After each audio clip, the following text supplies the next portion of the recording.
नमस्कार साथियों, स्वागत है आपका हमारे YouTube channel super life moment में। साथियों, आज आप पहुंचे हैं हम रावतपुरा सरकार में। जी हाँ, रावतपुरा सरकार, जहां पर हनुमान जी का मंदिर बहुत प्रसिद्ध है। यहां आने के लिए सबसे पहले आपको झांसी आना होगा। झांसी से यहां तक की दूरी केवल 100 किलोमीटर है। इतना ही नहीं, यदि आप ग्वालियर से आना चाहते हैं तो भी यहां तक की दूरी लगभग 100 किलोमीटर है। यहाँ आते ही जैसे ही आप प्रवेश द्वार से एंट्री करते हैं, वैसे ही ये सप्तऋषि मार्ग आपको मिलता है। काफ़ी चौड़ा मार्ग है। इसके किनारे किनारे ये छोटी छोटी देवी देवताओं की प्रतिमाएं लगी हुई हैं और ये कुछ पोस्टर लगे हुए हैं। इसी मार्ग पर आगे आप बढ़ते जाते हैं तो आप देखते हैं कि गुरु गोविंद सिंह की तस्वीर लगी हुई है। और आगे बढ़ते हैं तो लगातार हम देखते चले जाते हैं कि बाएं हाथ की तरफ काफी सारे बोर्ड लगे हुए हैं।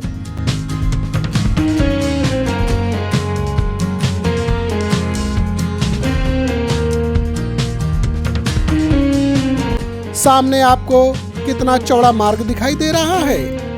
इसी मार्ग पर चलते हुए आप आगे बढ़ते रहते हैं और बगल में लिखे हुए अच्छे अच्छे वाक्यों को पढ़ते रहते हैं और महान लोगों की तस्वीरें देखते रहते हैं। ये विचार का काफी लंबा बोर्ड था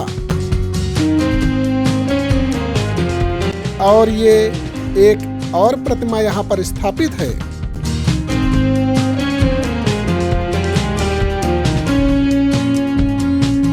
सामने हनुमान जी की प्रतिमा और ये बगल में जिम लगी हुई है।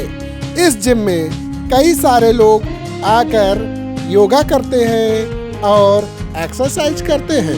यहाँ पर आपको बच्चे बूढ़े सभी कुछ न कुछ करते दिख जाते हैं। यहाँ पर एक्सरसाइज से जुड़ी हुई और जिम्नास्टिक की लगभग सारी की सारी मशीनें देखने को मिल जाती हैं। इतना ही नहीं, यहाँ पर आप जितनी देर चाहें उतनी देर अपना टाइम स्पेंड कर सकते हैं। अब हम आगे बढ़े तो यहीं बगल से ही एक रास्ता लगा हुआ था। जब इससे मुड़े तो एक सामने बोर्ड दिखा जिस पर गौरी कुंड लिखा हुआ था। क्या है ये गौरी कुंड? आगे बढ़कर देखें तो पता चला प्राचीन कुआं है ये और काफी ऊपर तक इसमें जल भरा हुआ था। हम आपको दिखा नहीं सके। और अब हम अंदर के मेन गेट पर पहुंच गए, जहां के चारों ओर का दृश्य आपको कुछ इस प्रकार से देखने को मिलता है। ये चारों ओर का दृश्य जिसे आप देख सकते हैं और ये मेन गेट, ये सामने मंदिर की चोटी आपको दिख रही है। अब हम लोग इस गेट से प्रवेश करेंगे। ये नंदी लिखा हुआ है ऊपर और ये है अंदर का प्रवेश द्वार।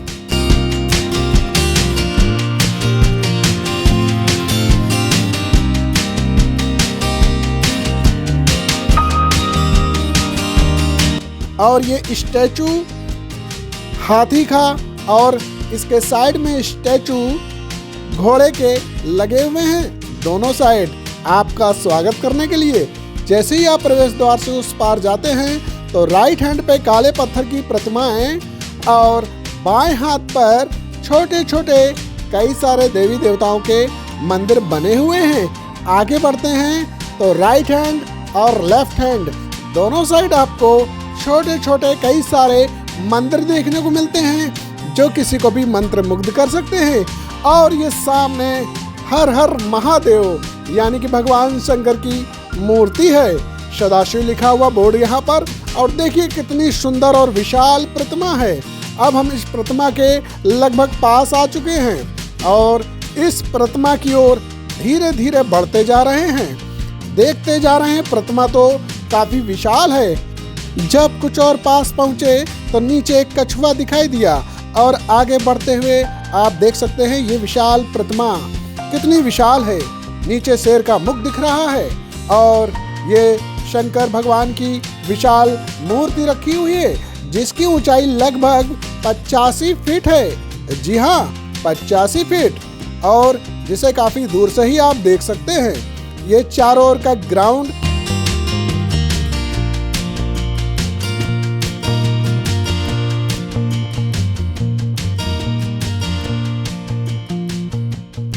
देखिए आप चारों ओर कितना सुंदर दृश्य दिखाई दे रहा है। जैसे इस ग्राउंड से हम बाहर की तरफ आते हैं वैसे ही हम पाते हैं कि यहाँ पर कई सारे मंदिरों के साथ साथ ये छोटे छोटे कई सारे शिवलिंग स्थापित हैं जो अत्यंत अद्भुत दृश्य प्रस्तुत करते हैं। इन सभी के दर्शन करते हुए आप आगे बढ़ते रहते हैं और अपने मन में ईश्वर के नाम के जयकारे लगाते रहते हैं। ये देखिए, जैसे ही हम यहाँ पर प्रतिमा के बगल में आए तो यहाँ भी ढेर सारे देवी देवताओं के छोटे छोटे अद्भुत और अच्छे मंदिर बने हुए हैं जहाँ पर आप दर्शन कर सकते हैं। यहाँ पर एक प्रवेश द्वार लगा हुआ था और हम एक दूसरे विशाल ग्राउंड में आ गए जहाँ पर विभिन्न प्रकार की प्रतिमाएं स्थापित थी। यहाँ पर भी आप अपने ईश्वर के दर्शन कर सकते हैं।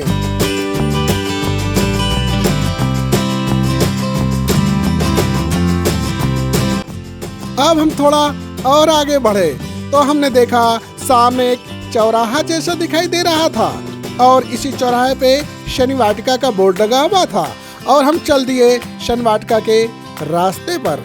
यहाँ भी कई सारे यहाँ पर मंदिर स्थापित थे और आगे बढ़ते हुए हम राइट हैंड टर्न हुए तो हमें शनि देवता जी की प्रतिमा कुछ इस तरह से देखने को मिली। अब हम और आगे बढ़े तो बगल में कुछ इस तरह से मूर्तियां काले पत्थर की सजी हुई थी।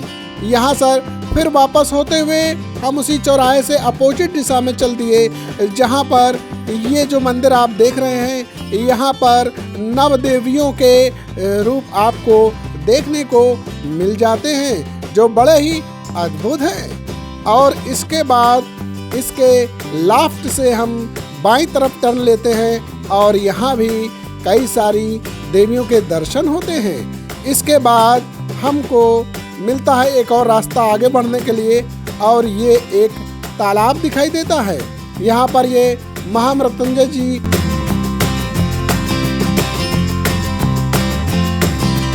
आप देखिए तालाब में कितना पानी भरा हुआ है और तालाब में तैरते हुए कछुआ और बड़ी बड़ी मछलियाँ आपको आसानी से देखने को मिल जाती हैं।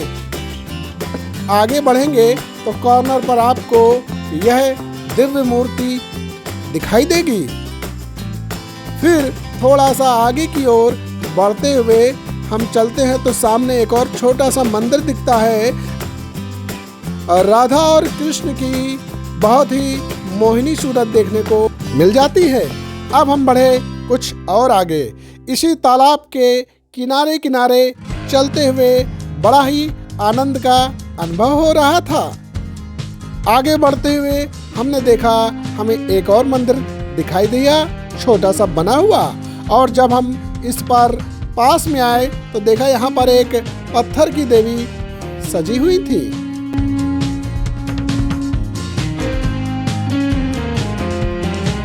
बाएं घूमे और बाएं घूमकर आगे की ओर बढ़े तो देखा कि हमारे राइट हैंड पर जितने भी मंदिर बने हुए थे ये सारे के सारे भगवान विष्णु के 10 अवतार थे।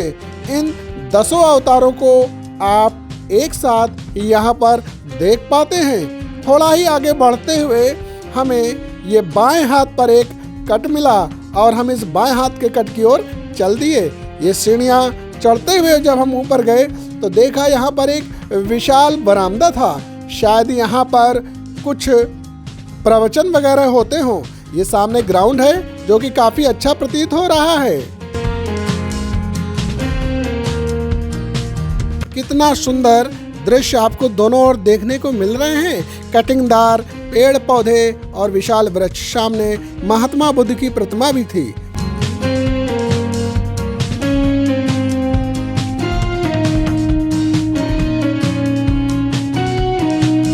ये सामने वही गौरी कुंड है जिसके दर्शन हम लोगों ने कुछ देर पहले किए थे। अब हम भगवान गणेश जी के दर्शन करने के लिए बढ़ चले। गणेश भगवान के जितने भी अवतार हुए हैं उन सभी अवतारों को आप यहाँ पर एक साथ देख सकते हैं।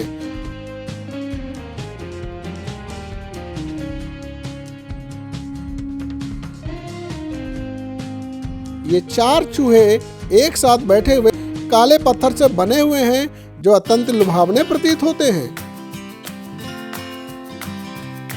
यही पुष्करणी, जी हाँ, जिस तालाब का नाम लिया था हमने, ये वही पुष्करणी है जहाँ पर अभी थोड़ी देर पहले हम उपस्थित थे।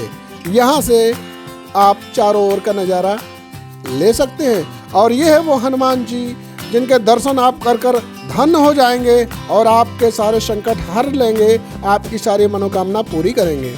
इसके पश्चात यदि आप यहाँ पर समय 12 बजे तक आ जाते हैं तो आपको हनुमान जी के दर्शन होते हैं, अन्यथा फिर शाम को 4 बजे तक आपको इंतजार करना पड़ेगा, तभी कपाट खुलते हैं। ये हनुमान जी के मंदिर के पीछे की ओर एक और हनुमान जी की प्रतिमा रखी हुई है जो कि राम जानकी मंदिर की तरफ मुँह करके उनको प्रणाम कर रही है। और ये ही सामने राम जानकी का मंदिर बना हुआ है। ये देखिए, राम, लखन और सीता तीनों कितनी दिव्य मूर्तियां दिखाई दे रही हैं। आप इनके दर्शन करिए, अपने अंदर आस्था को जगाए हुए आप यहाँ से आगे की ओर बढ़ते रहिए। परिसर का भ्रमण करते हुए आप पाएंगे कि यहाँ पर ये येलो कलर की एक यज्ञशाला बनी हुई है जिसके अंदर तमाम सारी यज्ञशालाएं हैं। वहाँ पर समय समय पर यज्ञ होते रहते हैं। और ये है राजराजेश्वरी मंदिर। जी हाँ, इसके भी दर्शन आप 12 बजे तक ही कर सकते हैं। आप इनके भी दर्शन करिए।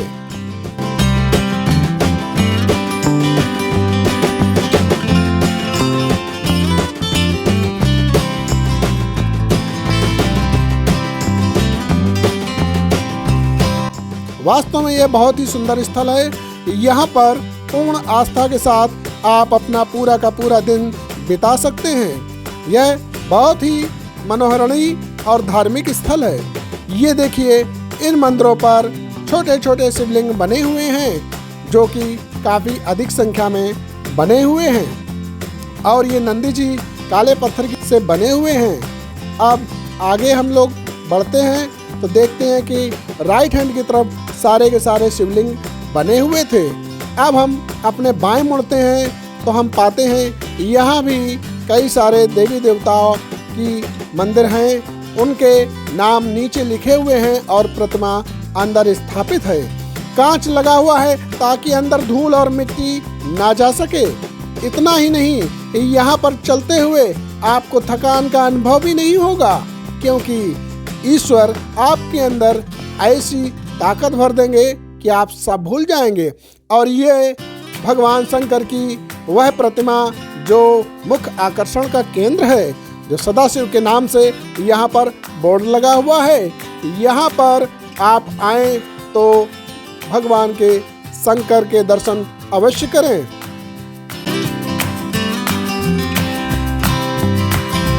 और सामने ही नंदी बैठे हुए हैं जो कि भगवान शंकर की प्रतिमा के ठीक सामने नंदी की प्रतिमा स्थापित की गई है।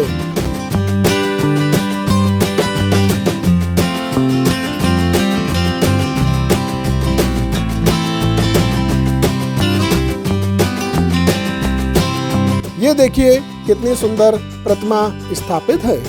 इस तरह से हम लोगों का रावतपुरा सरकार का भ्रमण पूर्ण हुआ। धन्यवाद।